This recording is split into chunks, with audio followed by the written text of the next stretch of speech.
I want to go into these NBA duos, the best duos in the NBA. That's what I really want to talk about. I did just drop an article for everyone to check out, and I want to get everyone's in the chat's thoughts. I'll drop it in the chat really quick for you guys to just pull up on a different. Don't leave the chat, but definitely pull it up on a different tab. Basically, I have for my NBA duos. For let's go one down. Let's start with the top ones. So we can bicker on the top ones. So for the first one, I have Kawhi Leonard and PG-13. Do you agree with that one? As the top duo in the NBA? Yes, the number one duo in the NBA. I'll have to say, as far as the top duo in the NBA, I have to see it come along first before I make that quick prediction. And I say that because you got to think about it. Like, they never played with each other before. You don't know how cohesive they're going to be. You don't know what's the camaraderie. You just don't know the chemistry with these two. They both score heavy. They both can play good defense. I mean, defensively, I think they're the best duo. Defensively, I can say that. Then offensively, let's see who gets the ball more. That's my only thing about that. But I think during the regular season, it'll be Paul George, and during the playoffs, it'll be Kawhi, personally. I think that. You think Kawhi is going to be the actual second scorer in the regular season? I think he is, because they're gonna load manage him. Last year, he only played like 60-something regular season games for Toronto. In the playoffs, he played every game, and he was amazing. So I think Paul George will carry the load in the regular season. But this is what I was gonna say. Doc Rivers, he has some experience taking a bunch of parts and making a championship out of it. He did it in 2008 with the Celtics. So you got the right coach for this, for sure. Yeah, you do have the right coach for it. And I mean, what other weapons do they have around? I mean, is Lou Williams still there? Lou Williams, yeah, off the bench, Lou Williams. So that'll be dynamic. Off the bench, Montrezl Harrell's good player. Yeah, they I have Victor Zuma. I think is going to be a pretty solid player. He's not going to be like a star, but he'll be a solid player for them. I just think in the playoffs, in the seven, obviously the Raptors they had more depth with Kawhi, so it wasn't just Kawhi taking the Raptors all the way there. But Kawhi was such a factor in the playoffs against Giannis and stuff that Kawhi can pretty much shut down anyone in the league. And then you add Paul George in the mix; he can shut down the next person, most of them. So I just like that combination. But who would you pick as number one? We're going into this league or going into the 2019. I still want to hear this list because I have to go off the list and then I will make my order there because I know the first one is Kawhi and Paul George for the Clippers. So number two, I got Clay and Steph. What? I'll have to put them number one over Kawhi and Paul George as of right now because, I mean, we all know that Clay's coming off of injury. We understand that, but it's hard to put Kawhi and Paul George over Kawhi without hurting him. You know what I mean? You look at whenever Nathan Spratt says Warriors 2020 champions. See, like I could actually see that they have D'Angelo Russell now. People are just like throwing that over their head, like, oh, that doesn't matter. That's a big deal. D'Angelo Russell's a young talent who can help them win regular season games, and who knows what he can do in the playoffs. Right. I could agree to that, but having a Splash Brother number two over a chemistry that we haven't seen yet, that's really debatable. Let's keep going though. I gotta hear these duos, man. For sure. I love their talent, but I mean I definitely have the Splash Brothers higher. For number three, I have Lillard and McCollum. That you talk about chemistry. The reason I don't like their inconsistencies and the fact that they get injured all the time in the playoffs. But for number three, I have Lillard and McCollum. I feel like they're going to be really, really hungry, and they proved that they can beat a lot of teams. But they proved that the Warriors, they didn't prove that they could even touch the Warriors though. But they were hurt. Lillard was hurt. But when they're healthy in the playoffs, they are the dynamic duo. They are the dynamic duo. I don't know what else you could put past it. Like I don't know because them guys can score and they play off each other so well. they're definitely in debate with the Splash Brothers. They are definitely in debate with the Splash Brothers. So Yeah. They're three. They're three. I have mad respect for Lillard and McCollum. And spacing is everything right now. Spacing is everything. And number 4, I feel like it should be lower, but I just was looking at it and I was like, all right, fine, I'll put him there. LeBron and AD. And that's, you talk 4? about not knowing chemistry. Yeah, number 4. You could totally argue that they don't belong that high, but I feel like a lot of people would argue they belong higher. Like on ESPN, they're like, oh, they're the best team in the league now. They're the best team in the league now. I don't know about that. I'm not sold on that as well. I disagree with that as well. I don't see LeBron James and AD. I mean, I can see them going to the playoffs, but I'm probably like an 8th seed. I don't really see them doing much because they still don't have enough around them. Okay, yeah, you have AD. Cool. You got LeBron. Cool. Who else do you have after that? You got Kuzma, Green. And Cousins, right? You got Cousins over there too. But I don't like Rondo in this new age NBA. I don't. Or what's his name? Darn it, I forgot his name. The center. JaVale McGee? Yeah, JaVale McGee. I don't really care for him that much. He has good games though. I think he's good for defending. Yeah, he's a good defender. I mean, they need somebody like him on the team. So I don't know. Like you said, I think they'll be a later seed in the league. I like the Jazz more than the Lakers, but I like because of how much depth they have. But I like LeBron and AD better than I like Donovan Mitchell, and like I'm strictly doing this year's best duos. I'm not doing like the best potential duos. You know what I mean? Because I don't know what. So you're doing actually the best duos right now going into the best duos going into the season. That's why the Brooklyn Nets, KD and Kyrie aren't going to be in the top 10. So if you thought they were, guys, sad to disappoint you, but KD hurt his Achilles. I don't even know what he is anymore. I don't even know what he is, so I can't put him in my top 10. I mean, if you're gonna put him in the top 10, you got to put him in like the lower tier, like at least 10 or 9. I would say that would be your best bet. But I don't think he's going to play next year, so that's the thing. If maybe going into 2021, yeah, like I could, he might be in the top 10 just by his reputation alone. Yeah, you could do that as well. I mean, that's something interesting that you actually could look at. What I say is this. Who do you have at number 5? Because I'm really nervous about this number 5th pick. Jokic and Murray. I can see them being there. Now, I can see them being at number 5. What I saw in the playoffs, I really like what I see with Murray. Murray is definitely a rising star.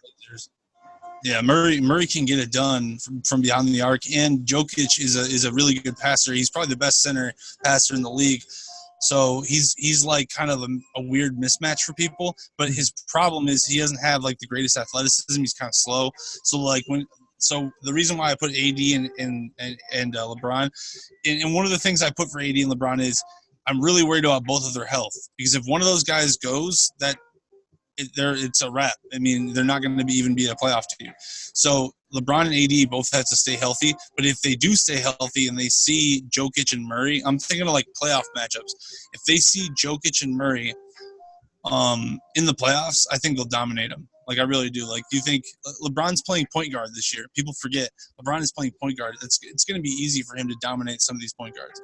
I just think having LeBron at point guard, it doesn't really feed the purpose for the rest of the point guards that's going to defend him this year.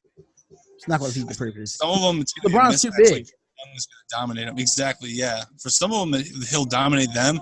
But for Trae Young and stuff, I think LeBron will get dominated. That's something that you could definitely talk about. So you have number 1, Kawhi Leonard and Paul George as a top duo in the league. And then you had number 2, you had the Splash Brothers with Stephen Curry and Klay Thompson. Then number 3, you had TJ McCollum and Damian Lillard as your. Then 4 is LeBron and AD. At number 5, you have Jokic and you got Murray. Jokic and Murray. Okay, that's not bad. That's not bad at all. 5 through 7, you could argue all of them. Honestly, 5 through 8, you could argue with me, and I would listen to it because like it was such a toss up. But I have for 6, I have Chris Middleton and Giannis. And Giannis and who? Chris Middleton at number 6. Number 6. Giannis is so good. Middleton can score 45. Good two-way player, but he's not.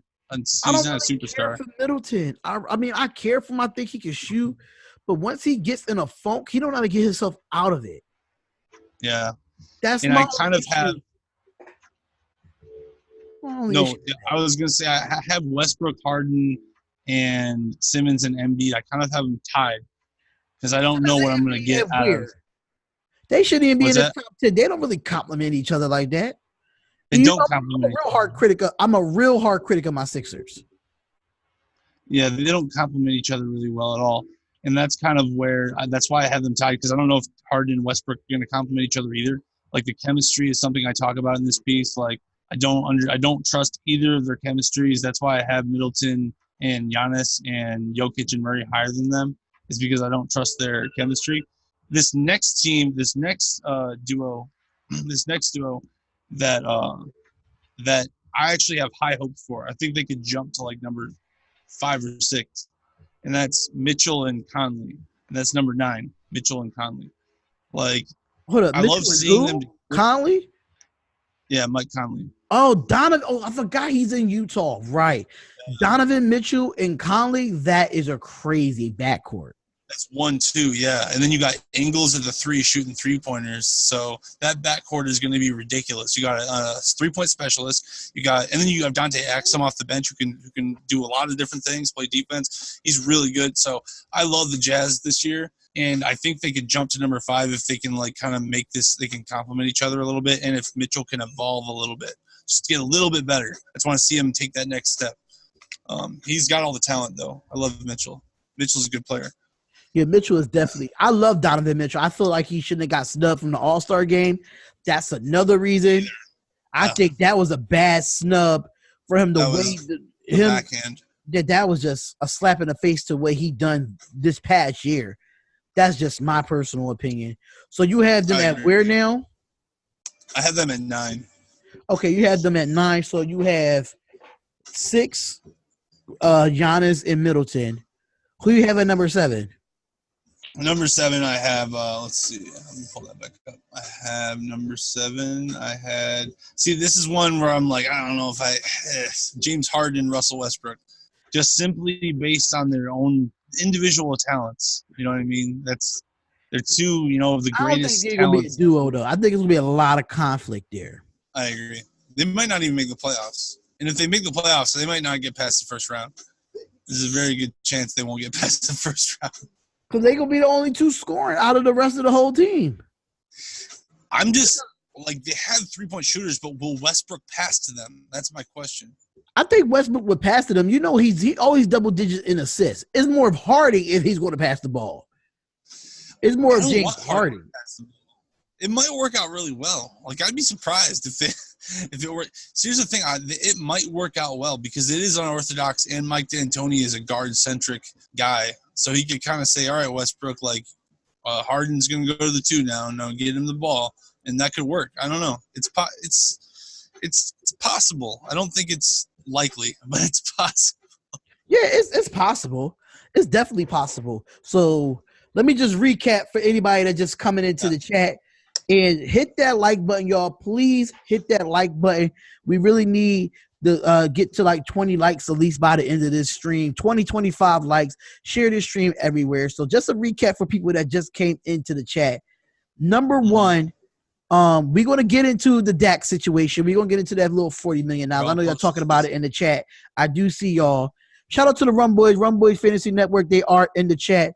Shout out to the Rumboyz Fantasy Network. Thank y'all for being here. Midwest Sports. Shout out to everybody that's actually in the building. Thanks to everybody that's here. But we want to get into the duo. So number 1 is Kawhi and Paul George. Number 2 is Splash Brothers.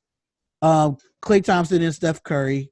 Number 3 is McCollum and Damian Lillard. Number 4 is LeBron and AD. And number 5, you had who's had at number 5? Jokic and Jamal Murray. Yeah, Jokic and Murray. Number 6, you have Giannis and Middleton. Number 7, you had we just said them, James Harden and Russell Westbrook. Mm-hmm. So that's the recap we have so far. So we're about to get into number 8. Number 8, what is that? I would like to know. If you say Ben Simmons, we'll say Ben Simmons.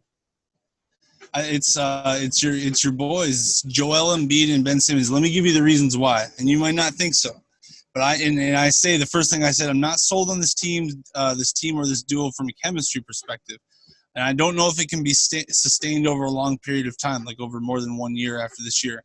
But I do know that Simmons and Embiid are one of the most physically dominant players in the NBA at their respective positions, and it causes tons of mismatches for all types of players. They've had 2 runs in the Eastern Conference playoffs, and they're very young. They've almost been knocked out, or they almost knocked out the NBA champion Raptors in a game 7. They have beat the crap out of the Warriors in the regular season, and Ben Simmons has been developing a jump shot in the offseason. And also, Harris thinks that him losing Jimmy Butler will help him a lot. So, like, he even has mentioned that. He's like, well, when Jimmy was here, I didn't get all the shots. So, between you take Jimmy Butler out, you give Harris and Simmons the ball more. I don't know. I like how physically dominant they are. That's kind of why I have them so high. Number 8, you had Embiid and Ben Simmons. Okay. Yep. Number 8, I had Embiid and Ben Simmons. And like I said, you could pretty much argue 5 through 9 a lot. But for number 9, I have Donovan Mitchell and Mike Conley. And I just like the two-way capabilities of these guys. And yeah, we watch Malguli. I'm friends with Malguli. Yeah, shout out to Malguli. He's Team Spotlight Sports Talk. Shout out to Malguli, man. Shout out to Malguli. We appreciate him a lot. We really do. Another Chicago fan here for all of us. But yeah, for Donovan Mitchell and Mike Conley, I like what they have around them too. You know, they have Rudy Gobert. So yeah, I have Mitchell.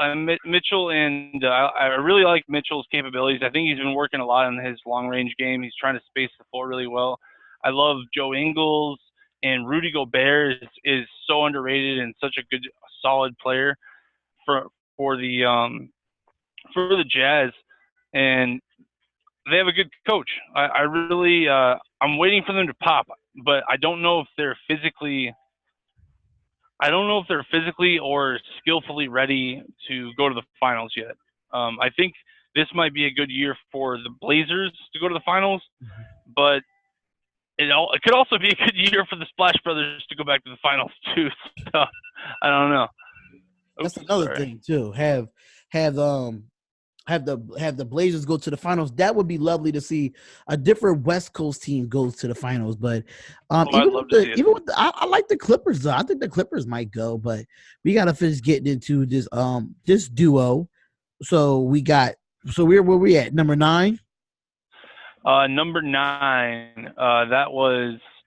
Number 9 is Donovan Mitchell and Mike Conley. For number 10, this is where I want you to tell me if I'm biased, because I am a huge Luka Doncic fan. I have Luka Doncic and I have Luka. Can you turn it down a little bit? I have Luka Doncic and Kristaps Porzingis for number 10. Number 10? For number 10, yeah. Oh heck no! Come on, dude. That is bias. It's biased. Okay. I think it's biased. I don't know like I said, I don't know their chemistry. I don't know how they'll work, but they'll work. You got Luka Doncic, a 6'8" point guard who can shoot as well as James Harden, who's got a step back like James Harden, and then you got Kristaps Porzingis, who might as well be like a little bit slower version of Kevin Durant with less all around speed, less all around. He's just a weaker version of Kevin Durant, who's maybe has a better post game. So I don't know. That's where I got them. But I have my honorable mentions. I have obviously KD, Kyrie, Kemba, Tatum, Pascal, and Kyle Lowry. But I don't. Kyle Lowry is pretty much done in my opinion. Like we've seen the best of him. Oh yeah, we got a topic on him as well. Him withdrawing from the USA team. That's another person that's withdrawn. I don't know what's going on with this USA team coming up when they go for the Olympics. But yeah, so that's the duo. So I'm gonna let JD recap the duo. Let us know what you think in the chat. I'll recap the duo for you guys. We got number 1 is Kawhi and PG-13. Number 2 is Clay and Steph. Number 3 is Lillard and McCollum. Number 4 is LeBron and AD. Number 5 is Jokic and Murray. Number 6 is Chris Middleton and Giannis. Number 7 is James Harden. Number 8, James Harden and Russell Westbrook. Number 8 is Joel Embiid and Ben Simmons. Number 9 is Donovan Mitchell and Mike Conley. Number 10, I have Luka Doncic and Kristaps Porzingis. And I want to give one more duo to watch this year. A duo to watch. Trae Young and John Collins. That's a young duo. Yeah, that's a young duo. It's not. I don't know if they'll be dominant right away, but they're already pretty damn good, and they've been working out in the off season together.